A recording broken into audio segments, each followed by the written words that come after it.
All right, today we're going to review some log properties. And as you can see, all of these logs are LNs, or natural logs. And the properties I'm reviewing are from pre-calculus. And so if you have the natural log of a product, you can break that into two logs that are added. If I have a natural log of a quotient, I can break that up as two logs that are subtracted. But notice the numerator is in the first log, the denominator is in the second. All right, and this last one, which is really kind of crazy when we start doing derivatives, is that the natural log of p to the m is you can move that exponent down as a coefficient. And the reason why I say that's confusing for derivatives is because usually when we bring exponents down, we subtract one. And you'll notice there's no exponent at all.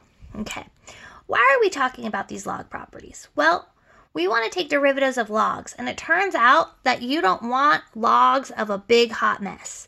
The more small little logs, the better. So what that means is that if I had a problem that was, for example, the natural log of x squared times, x plus 5.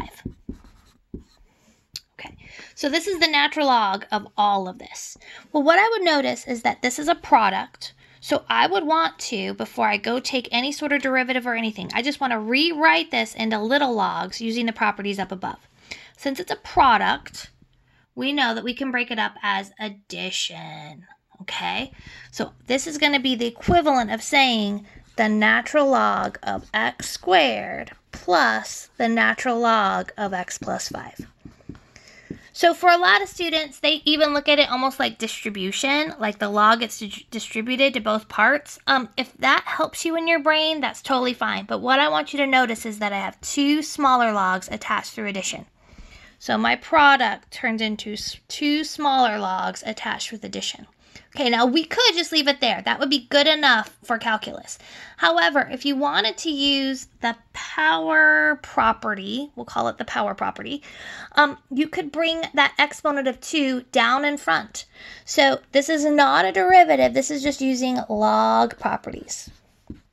So this would be another way to write it. So I'm going to box up both because both will be good for us in calculus. Okay. Now, what if I had, instead of a multiplication, what if I had a quotient?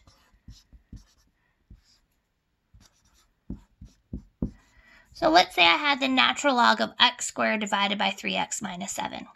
All right, what I'd want to do is go over to our quotient rule, and it says I break it up into two logs with subtraction.